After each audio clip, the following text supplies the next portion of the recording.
मधुर आवाज़ चैनल में आपका स्वागत है। एक एसपी साहब दुधिया का भेष बदलकर गाड़ी पर दूध की कैन लगाकर एक चौराहे से गुजरते हैं जहां पर पुलिस वाहनों की चेकिंग करते हुए चालान कर रही थी। वहां से गुजरते समय एक दरोगा साहब ने उन्हें रोक लेते हैं और धमकाते हुए उनसे कहने लगते हैं कि तुम्हारी गाड़ी बहुत पुरानी है, तुम इस खटारा गाड़ी को ऐसे रोड पर नहीं चला सकते हो। अब तुम्हारी गाड़ी का मैं चालान कर रहा हूँ। अगर तुम्हें गाड़ी के चालान से बचना है तो मुझे फाइन के तौर पर कुछ पैसे दो और यहाँ से चुपचाप निकल जाओ। इसके बाद जो एसपी साहब थे वो तो दुधिया के भेष में थे। अपने हाथों को जोड़कर उनसे विनती करने लगते हैं कि साहब मैं बहुत गरीब आदमी हूँ, रोज कमाता हूँ, रोज खा लेता हूँ, बड़ी मुश्किल से मेरा घर परिवार चल रहा है, मैं आपको देने के लिए पैसे कहाँ से लाऊंगा। अब दोबारा उनकी गाड़ी से चाबी को निकाल लेते हैं और कहते हैं कि अगर गाड़ी की चाबी चाहिए तो अब तो मुझे फाइन के साथ साथ मुझे रोजाना एक बोतल दूध भी देना पड़ेगा। अब दोस्तों आगे क्या होता है इस कहानी में, क्यों एसपी साहब एक दुधिया का भेष बदलकर उस चौराहे पर पहुंचते हैं, पूरी कहानी की सच्चाई जानेंगे आगे इस कहानी में। लेकिन कहानी में आगे बढ़ने से पहले आप सभी से विनम्रता से निवेदन है कि आप वीडियो को एक लाइक कर दीजिए और हमारे यूट्यूब चैनल को सब्सक्राइब कर लीजिए। दोस्तों ये कहानी है उत्तर प्रदेश के रहने वाले एक साधारण से लड़के दीपक की। दीपक अपनी माँ के साथ उत्तर प्रदेश के जिले में रहता है। वैसे तो दीपक काफी पढ़ा लिखा है लेकिन उसे अभी नौकरी नहीं लगी है। वह एक साइबर कैफे में काम करके थोड़ा बहुत पैसा कमा लेता था और अपनी माँ की अच्छे से देखभाल कर रहा था। लेकिन एक दिन अचानक उसकी माँ की तबीयत बिगड़ जाती है। वो तुरंत उन्हें जिला अस्पताल ले जाता है। अब डॉक्टर साहब माँ को देखते हैं और उनके कुछ चेकअप कराने के बाद उन्हें दवाइयाँ लिख कर देते हैं। डॉक्टर कहते हैं कि ये दवाइयाँ आपको दूसरे शहर से मिल जाएंगी, आपको खुद ही जाना पड़ेगा और इमरजेंसी ये दवाइयाँ लानी होंगी। ये दवाइयाँ हमारे शहर में नहीं मिलेंगी। अब दीपक तुरंत अपनी गाड़ी उठाता है, सिर पर हेलमेट लगाता है और कुछ पैसों को पर्स में रखकर दूसरे शहर की तरफ चल देता है। लेकिन उसे दूसरे शहर में पहुंचने के लिए एक पुलिस चेक पोस्ट को पास करना था। जैसे ही दीपक चेक पोस्ट से गुजर रहा था तो दरोगा जी वहां पर वाहनों की चेकिंग कर रहा था। दीपक की गाड़ी को देखते ही उसे रुकने के लिए बोलता है और गाड़ी को एक साइड से लगाने के लिए बोलता है। दीपक भी रुक जाता है और दरोगा के कहे अनुसार अपनी गाड़ी को साइड लगाकर खड़ी कर देता है और बोलता है जी सर बताइए क्या बात है। दरोगा साहब कहते हैं कि तुम्हारी गाड़ी में तुझे बहुत कुछ दिक्कत दिखाई दे रही है, अब तुम्हारी गाड़ी का चालान होगा। तो दीपक बेझिझक पूछता है कि सर मेरी गाड़ी में आपको क्या दिक्कत नजर आ रही है, जरा मुझे भी दिखा दीजिए। क्योंकि दोस्तों दीपक के पास गाड़ी के सभी पेपर थे, उसके पास अपना ड्राइविंग लाइसेंस भी होता है और उसने गाड़ी को बहुत अच्छे से मेंटेन कर रखा था, साथ ही उसने हेलमेट भी लगा रखा था। गाड़ी के सभी पेपर अपडेट थे तो उसे पुलिस वालों से किसी बात का कोई भी डर नहीं था। अब दरोगा साहब उससे गाड़ी के कागज मांगते हैं तो दीपक गाड़ी की आरसी, इंश्योरेंस, पॉल्यूशन सभी कुछ दिखाता है और गाड़ी की कंडीशन भी अच्छी हो रही थी। फिर वो हेलमेट पूछता है तो दीपक ने हेलमेट भी लगा रखा था। गाड़ी से नीचे उतरने के बाद ही उसने हेलमेट सिर से उतारा था। तो दरोगा साहब को किसी भी तरह से उसका चालान करने का ऑप्शन नहीं मिलता। आखिर मैं इसका चालान करूं तो करूं कैसे, क्योंकि वो दरोगा साहब वहां से गुजरने वाले प्रत्येक नए वाहन का किसी न किसी तरह से चालान करने की धमकी देकर 1000-1500 रुपए ऐंठ लिया करते थे और उसके बाद ही गाड़ी को पास होने देते थे। अब वो एकदम से गाड़ी के नंबर प्लेट को देखते हैं और कहते हैं कि तुम्हारी गाड़ी का नंबर तो किसी दूसरे शहर का है, तुम इसे यहाँ कैसे चला रहे हो? अब दीपक, जो कि पढ़ा लिखा समझदार युवक था, वो कहता है कि ऐसे कैसे नहीं चला सकता हूँ। मेरी गाड़ी का रजिस्ट्रेशन हुआ है, इसके बाद मैंने पूरा टैक्स भरा है, तब जाकर ये रोड परमिट हुई है। अब जब मैंने सभी टैक्स जमा कर दिए हैं तो मैं अपनी गाड़ी को किसी भी शहर में चला सकता हूँ। आप तो सिर्फ दूसरे शहर की बात कर रहे हो। मेरी मर्जी है, टैक्स भरने के बाद मैं इसे पूरी इंडिया के किसी भी शहर में चला सकता हूँ। अगर कोई भी इस पर रोक टोक नहीं लगा सकता है। अब इतना सुनने के बाद दरोगा साहब को उसकी ये बातें कांटे की तरह चुभती हैं कि ये मामूली सा लड़का मेरे साथ बहस कर रहा है। फिर दरोगा साहब तेज आवाज में बोलते हैं कि मुझे रूल मत सिखा। अगर यहाँ से गाड़ी आगे लेकर जानी है तो फाइन भरना ही पड़ेगा, वरना मैं गाड़ी को 1 इंच भी आगे नहीं जाने दूंगा। अब दीपक कहता है कि किस बात का फाइन, जब मेरी गाड़ी के पेपर्स पूरे हैं, मैंने हेलमेट भी लगा रखा है, गाड़ी का नंबर प्लेट भी है, तो मैं फाइन नहीं दूंगा। अब दरोगा साहब कहते हैं या तो चालान करो या 1500 रुपए मुझे फाइन के तौर पर दे दो, तभी मैं तुम्हारी गाड़ी को यहाँ से जाने दूंगा। लेकिन दीपक के पास इतने ज़्यादा पैसे नहीं थे, क्योंकि वो तो दवाइयाँ के लिए आया था। अगर वो पैसे उन्हें दे देता तो दवाइयाँ कैसे खरीदेगा, इसलिए वो ना तो फाइन देने के लिए राजी होता है, ना चालान करने को। फिर दरोगा साहब बड़े ही रुआब से बोलते हैं, अच्छा हमें होशियारी दिखा रहा है, अभी रुक देख मैं तेरा कैसे चालान करता हूँ। अब दरोगा साहब दीपक की गाड़ी और उसका एक फोटो खींचते हैं और नंबर प्लेट सहित अन्य चालान लगाकर करीब उसका 5000 रुपए का चालान बना देते हैं और दीपक को स्लिप निकाल कर दे देते हैं, जिसे देखने के बाद दीपक बहुत ज़्यादा उदास हो जाता है।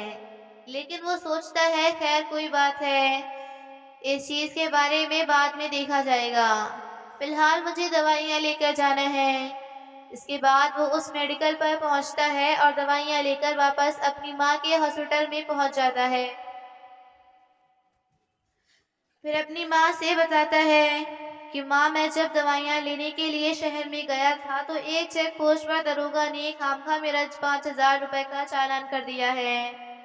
ये बात सुनकर माँ को भी बहुत दुख पहुंचता है, क्योंकि गरीब लोग थे, लेकिन जो अब हो गया था उसको कौन बदल सकता था। इसके बाद दीपक सोचता है कि मैं ऐसे चुप नहीं बैठने वाला। जब मेरी गाड़ी के सभी कागज पूरे थे और मैंने हेलमेट भी लगा रखा था और जिन जिन चीज़ों को उन्होंने मुझसे कहा था मैंने वो भी दिखाई, उसमें तो कोई इशू ही नहीं है।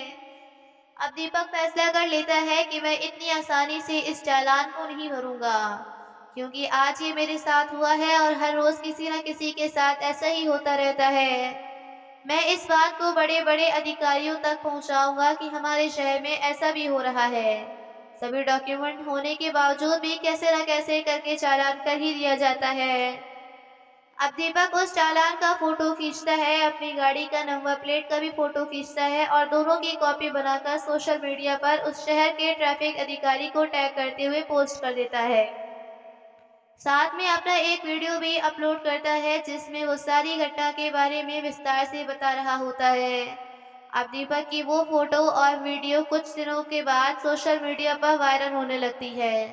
लोग उस पर तरह तरह से अपनी टिप्पणी कर रहे थे और ट्रैफिक पुलिस को टैग कर रहे थे, जिससे वो पोस्ट ट्रैफिक अधिकारियों के पास भी पहुंच जाती है। अब ट्रैफिक पुलिस उस चालान और वीडियो को देखते हैं तो सोच में पड़ जाते हैं कि ये हमारे शहर में इस तरह की शर्मनाक हरकत कौन कर रहा है। फिलहाल वो सोशल मीडिया के थ्रू ही दीपक को रिप्लाई देते हैं कि अपना चालान जल्द ही रद्द कर दिया जाएगा और इस असुविधा के लिए हम बहुत खेद है। अब ये खबर उड़ते उड़ते ट्रैफिक पुलिस के एसपी साहब के कानों तक भी पहुंच जाती है। वीडियो में दीपक ने उस जगह का एड्रेस और दरोगा का नाम वगैरह सभी कुछ बहुत अच्छे से बताया था। एसपी साहब ये घटना सुनते ही बहुत दुखी हो जाते हैं, क्योंकि एसपी साहब एक बहुत ईमानदार ऑफिसर थे और उनके इलाके में इस तरह की घटना होना इनके चरित्र पर दाग लगने जैसा था। एसपी साहब इस मामले की तह तक जानना चाहते थे कि इस घटना में कितनी सच्चाई है, क्योंकि अक्सर पुलिस डिपार्टमेंट को बदनाम करने के लिए भी इस तरह की अफवाह उड़ती है। इसलिए वो खुद ही इस मामले की जांच पड़ताल करना चाहते थे। वो अगर दरोगा से डायरेक्ट जाकर इस बारे में बातचीत करते तो दरोगा उन्हें आइन की कई बातें बताकर मैटर सॉल्व कर देता।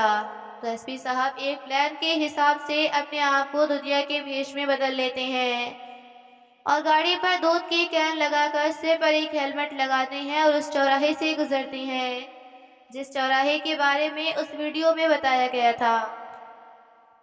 चौराहे से गुजरते हुए दरोगा साहब उन्हें डंडा दिखाते हुए रोक देते हैं और आकर बड़ी ही रौब के साथ कहते हैं कि भाई दुधिया, तेरी गाड़ी तो बहुत पुरानी है, इसका तो चालान करना पड़ेगा।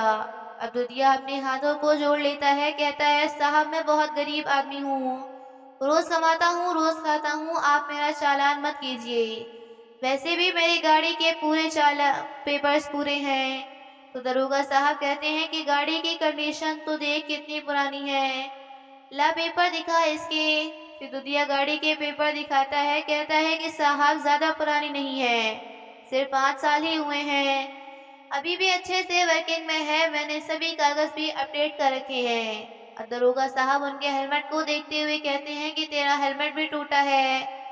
तभी दुधिया के भेष में जो एसपी साहब थे वो कहते हैं मालिक, ये पुराना जरूर है लेकिन कहीं से भी टूटा नहीं है और आप इसे सही से देख लीजिए, इस पर एसपीआई मार्का भी लगा हुआ है, ये ओरिजिनल हेलमेट है। वो हेलमेट दरोगा को दिखाने लगते हैं। इतने में दरोगा उनकी गाड़ी की चाबी निकाल लेता है और बोलता है कि अगर चाबी चाहिए तो तुम्हें फाइन देना पड़ेगा, इसके बाद चाबी ले और यहाँ से चला जा।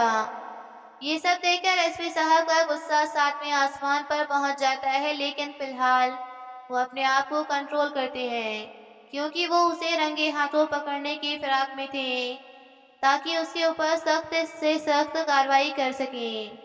दरोगा चेक पोस्ट की तरफ बढ़ने लगता है तो दुधिया भी उनके पीछे पीछे चलने लगता है।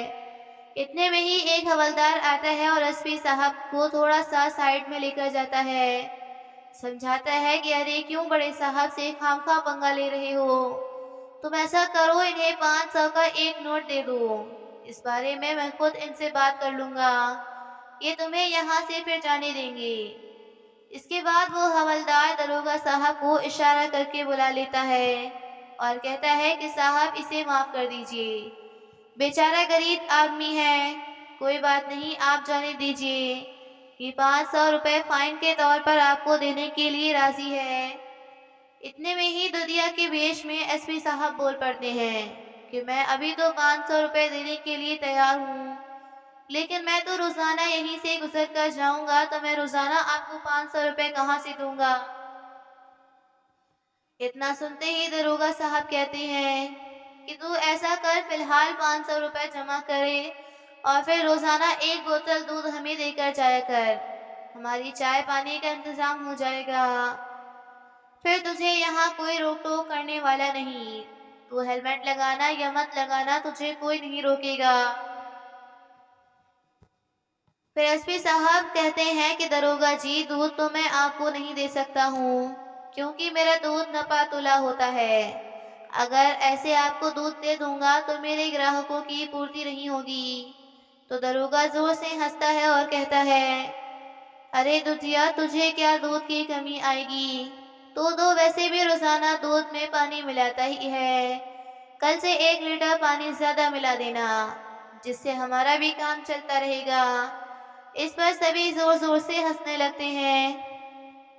इसके बाद एसपी साहब अपना आपा खो बैठते हैं और एक जोरदार तमाचा उसके गाल पर जस्त कर देते हैं।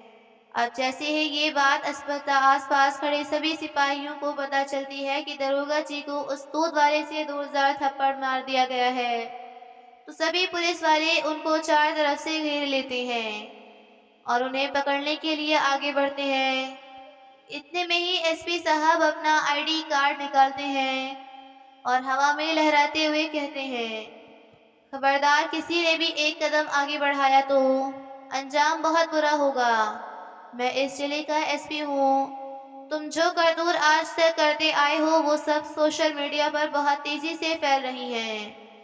इसी बात की इन्वेस्टिगेशन करने के लिए मैं यहाँ भेस बदल कर आया था। इसके बाद एसपी साहब उन्हें खरी खरी बातें सुनाते हैं और तत्काल ही उन्हें सस्पेंड करा देते हैं और आगे भी उनके पेपर कार्रवाई चलते हैं।